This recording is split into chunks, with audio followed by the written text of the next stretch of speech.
Oi gente, eu sou a Kizzy e esse é o canal Programação Dinâmica. E nesse vídeo a gente vai colocar a mão na massa nos microdados do Enem e começar uma análise exploratória desses dados. Se você está chegando agora no canal, seja bem-vindo. Aqui você vai encontrar, além de ensino de programação comigo e com o Alisson, também discussões que a gente faz sobre como a tecnologia pode afetar as nossas vidas. Hoje o assunto é análise exploratória de dados. E o que é isso? Bom, a análise exploratória de dados ela é uma forma de você observar o dado, de encontrar suas características principais e entender o que você pode fazer com ele. E também é um momento em que a gente pode criar hipóteses sobre os dados, fazer perguntas para o conjunto de dados que a gente está fazendo e ver como a gente pode encontrar as nossas respostas. Então eu vou abrir aqui o notebook que a gente já vem utilizando nos outros vídeos. A gente está usando o pacote Pandas e hoje eu também vou mostrar uma amostrinha do pacote Matplotlib, que a gente já aprendeu a instalar. E hoje a gente vai começar a nossa análise exploratória olhando melhor quem são as colunas desse data frame e começando a ter alguns insights sobre como esses dados estão distribuídos para cada coluna. Para isso, a primeira coisa que eu vou fazer é visualizar todas as colunas que eu tenho no meu dataset. Eu vou utilizar o atributo de colunas, de valores de colunas do Pandas. Para fazer isso, eu digito o nome do meu dataframe, .columns.values. Tá aqui. O que ele nos retorna é um array, então um vetor, com o nome de todas as colunas. Como a gente está começando nossa análise exploratória, eu não vou querer olhar hoje para todas as colunas. E para facilitar o nosso trabalho, inclusive para que o nosso código rode mais rápido, eu vou separar algumas colunas, que são as minhas colunas de interesse, e vou fazer então um data frame que eu vou chamar de selecionado, que tem só as colunas que me interessam nesse momento. Para fazer isso, existe um método do data frame que se chama filter, que a tradução para o português seria filtrar. E basicamente é isso, a gente vai filtrar as colunas que nos interessam do data frame. Para filtrar as colunas, pessoal, eu vou fazer o seguinte, eu vou copiar aqui essa lista. Eu vou atribuir ela a uma variável que eu vou chamar de colunas selecionadas Enem, e aqui eu vou manter apenas o que me interessa hoje. Eu vou tirar o número de inscrição, o ano, o código de município de residência, repetindo, só que olhando uma nova variável. Então, uma vez que eu tenho a minha lista com as colunas selecionadas, eu vou de fato usar o método filter. Para isso, eu vou digitar o nome do dataframe, .filter, e vou passar como parâmetro desse método essa minha lista de colunas. O nome do parâmetro que recebe essa lista de colunas se chama items, ou itens em português.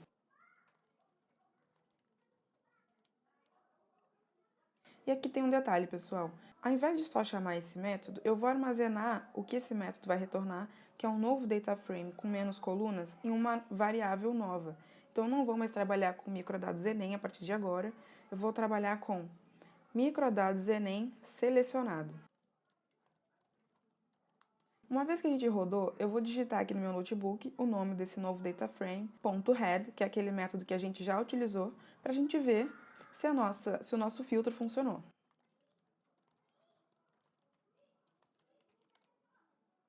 Olha aqui, temos o nosso novo dataframe que se chama microdados Enem selecionado, agora apenas com as colunas que a gente selecionou, então ele termina em nome social. Então agora a gente trabalha com um dataframe menor, o que significa que o nosso processamento vai ser mais rápido, e isso é muito importante para a gente. E eu vou fazer um parênteses. Se no seu computador ainda estiver demorando muito para rodar, eu recomendo que você não só diminua as colunas, como você diminua o número de linhas que você está trabalhando, porque se você se lembra, a gente está trabalhando com mais de 5 milhões de linhas em um arquivo que tem 3 GB.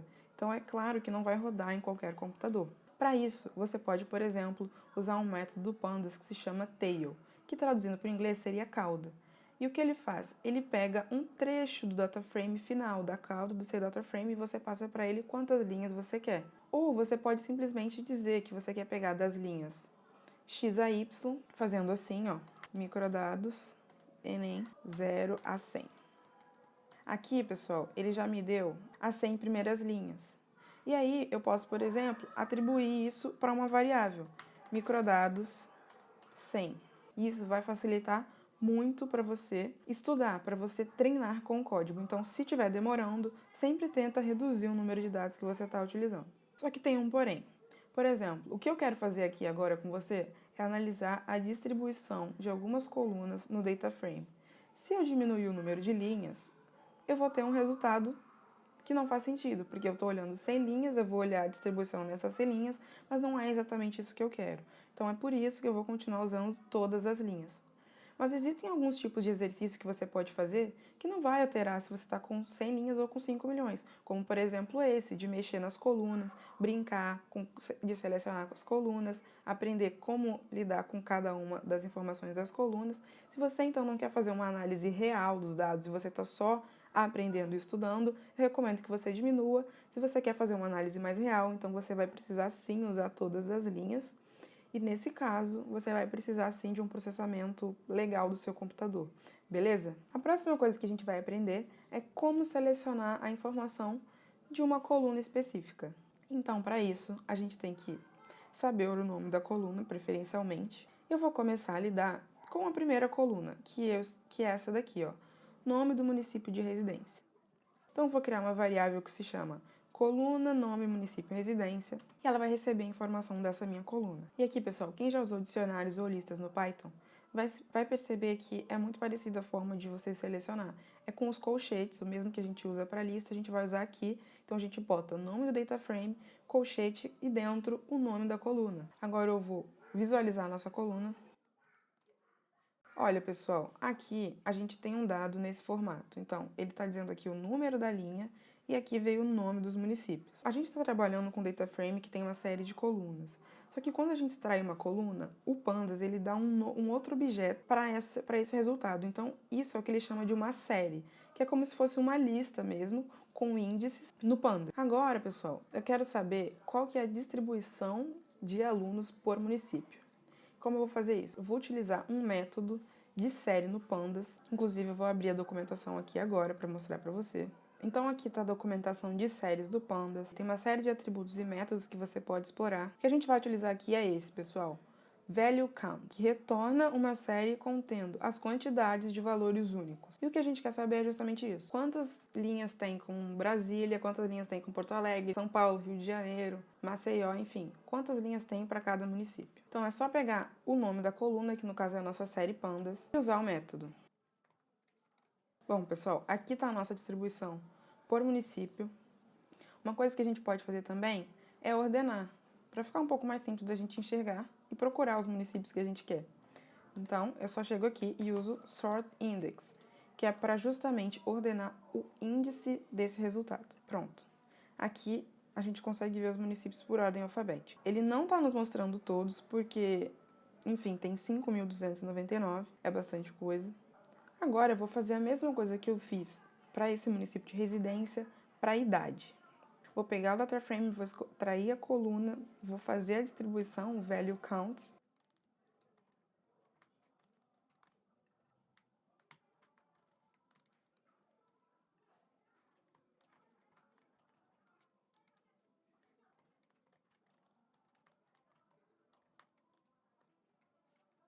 Ele nos retorna um resultado em que as idades não estão ordenadas. Então, vou fazer sort index. Pronto. Nossa distribuição de idade está ordenada. A gente vê que começa com 10 anos. Eu, particularmente, não sabia que pessoas de 10 anos faziam Enem, é uma novidade, mas legal. E, incrivelmente, teve uma pessoa de 98 anos que fez o Enem. E aqui, pessoal, eu vou usar um recurso que é muito legal para a gente poder visualizar isso, que é o histograma, que é basicamente um gráfico que ilustra essa distribuição. A série tem um método de histograma e esse método ele precisa do pacote matplotlib. E foi por isso que eu importei esse pacote aqui no início. Basicamente, você escreve que nem eu escrevi, importe matplotlib, roda e vai estar funcionando. Beleza? Pego a nossa coluna, .hist, e nós temos o nosso resultado. Aqui, pessoal, se eu mudar um parâmetro que se chama bins, eu consigo aumentar mais essa distribuição mesmo de barras, que está pequena. Então, eu posso chegar aqui, por exemplo, botar bins 30 e rodar, e aí você vê que ele melhorou a distribuição. Então, ele tem mais barras agora e eu consigo ver melhor. Então, a gente vê aqui que o resultado do nosso histograma, da nossa distribuição, ela faz muito sentido com o que a gente esperaria. A gente tem aqui mais próximo dos 20, 30 anos, um pouco mais novo, um pouco mais velho, a concentração das pessoas que fazem o Enem, o que faz bastante sentido. Embora tenha pessoas muito mais jovens e muito mais velhas que façam, não são a maioria. Bom, pessoal, eu vou olhar mais duas variáveis, mais duas colunas no caso, e depois o resto eu vou deixar para vocês, porque o processo ele é muito similar. Eu estou fazendo aqui repetidamente para a gente fixar mesmo como é que funciona. Então agora eu vou olhar para estado, porque são menos estados, no caso a gente tem 27, e vai ser até mais fácil da gente enxergar o que está acontecendo. Então o processo é novamente o mesmo.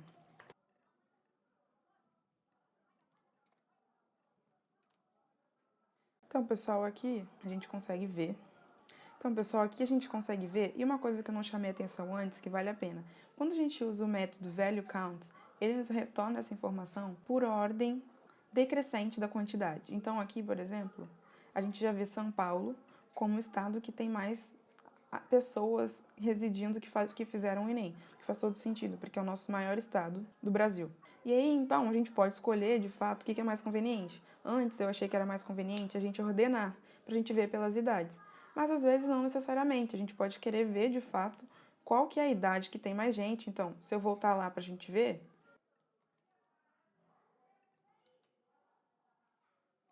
a gente tem a informação que faz muito sentido. A primeira idade que tem mais gente fazendo é 18, depois 17, 19, 20, 21, 16, 22. E esses primeiros aqui, a gente vê que eles variam de fato entre 18 e 30 anos, que é uma informação já muito relevante. Então, eu não tinha me dado conta de chamar a atenção de vocês, mas nem sempre a gente quer ordenar. Pode fazer sentido, mas pode também não fazer. Enfim, então é bem legal a gente olhar para qual é a pergunta que a gente quer responder. Se a gente quiser responder qual é a idade mais frequente nesse nosso conjunto, ou seja, qual é a idade que os alunos do Enem têm em sua maioria ou em maior quantidade, e a gente poderia responder que é 18 anos. Ou se eu quiser saber uma faixa, eu posso falar aqui entre 18 e 20 anos. E isso a gente fala com precisão olhando para o nosso conjunto de dados. Da mesma forma, eu posso querer fazer a pergunta: qual é o estado que os alunos do Enem residem em sua maioria? A gente pode falar que é São Paulo. A gente tem São Paulo, depois Minas Gerais, depois Bahia, depois Rio de Janeiro. É muito legal ver essa distribuição. Ou se eu quiser perguntar, qual é o estado de residência dos alunos do Enem que é menos frequente? E a resposta seria o último aqui, que é Roraima. E para fins didáticos, eu vou também fazer um histograma dessa nossa informação. Então tá aqui. Esse histograma tá muito feinho, mas eu vou deixar assim, pessoal, porque no futuro próximo a gente vai começar a focar em visualização de dados. E aí a gente vai aprender a deixar os gráficos bonitos, aprender inclusive outras ferramentas que não só essas aqui dos pacotes do Python para fazer bonitas apresentações mesmo dos nossos dados. Então, assim, isso vai ficar um pouco para frente. Por enquanto, a gente vai se contentar com esse método bem simples, beleza? Por último, pessoal, eu vou fazer um exercício aqui para a gente saber qual é a porcentagem de gestantes que a gente tem no Enem. Eu imagino que seja pouco, eu não sei, você pode ter a sua hipótese, mas a gente vai aprender a verificar isso agora. E o método é bastante parecido, só que no final a gente vai fazer uma continha, tá certo? Então, primeiro passo, extrair a coluna sozinha, olhar a contagem e aí a gente calcula a porcentagem.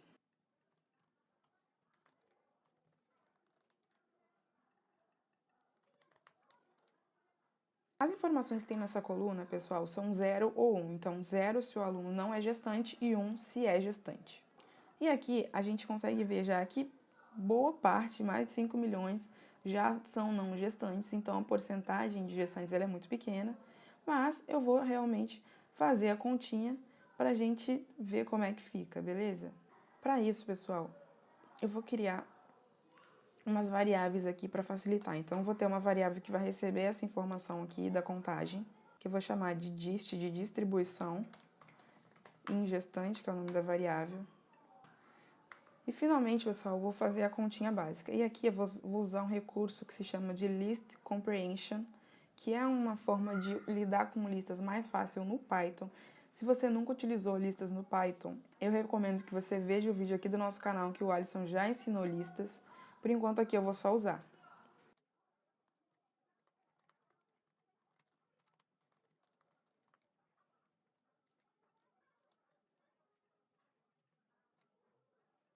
Então, pessoal, basicamente o que eu fiz aqui foi pegar um número, então esse número ou esse, dividir pelo total, que é a soma desses dois, multiplicar por 100 para ter a porcentagem para cada um dos elementos em dist gestante, que é a nossa distribuição gestante, e são 2 elementos.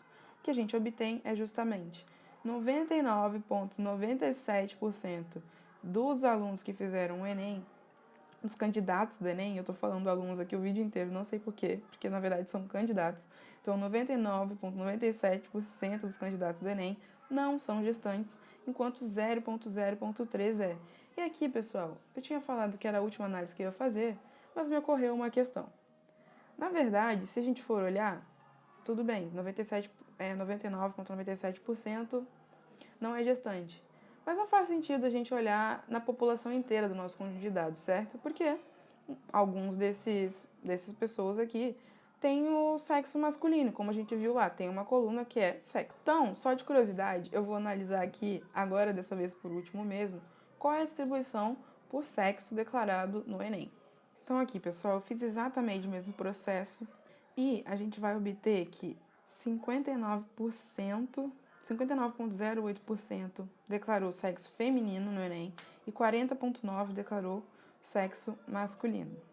E aí aqui a gente pode fazer uma continha básica para olhar o percentual de gestantes dentro do universo de quem declarou sexo feminino. Eu vou pegar a informação sexo feminino, que é o primeiro elemento dessa distribuição por sexo, como a gente pode ver aqui. Eu vou pegar o segundo elemento do dist gestante, que é o número de gestantes. E o que eu quero saber agora, então, é dentro do universo dos candidatos que declararam sexo feminino, qual é a porcentagem de gestantes.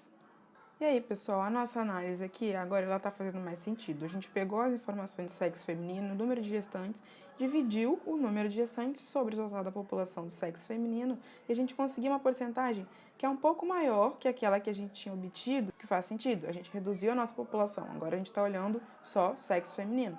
Então, a informação que a gente obteve foi de que o percentual de gestantes é de 0,05%. Enquanto o percentual de não gestantes é de 99,945. Isso faz bastante sentido, porque eu, embora não seja mãe, já fiz o Enem 2 vezes, obtive resultados muito bacanas, mas assim, é uma prova muito cansativa para quem nem gestante é, então faz muito sentido que poucas gestantes façam o Enem. Bom, pessoal, a nossa análise exploratória, ela começou hoje por essa análise das colunas, ela é uma análise simples. Quem trabalha com estatística ou já tem experiência nessa área, com certeza vai achar bem simples, mas aqui eu estou dividindo com vocês o passo a passo. No próximo vídeo, a minha expectativa é começar a trabalhar as relações entre as colunas e fazer perguntas mais interessantes. Um outro parênteses que eu queria fazer aqui, pessoal, é que tudo isso que eu fiz e tudo isso que eu faço nos vídeos tem várias formas de fazer.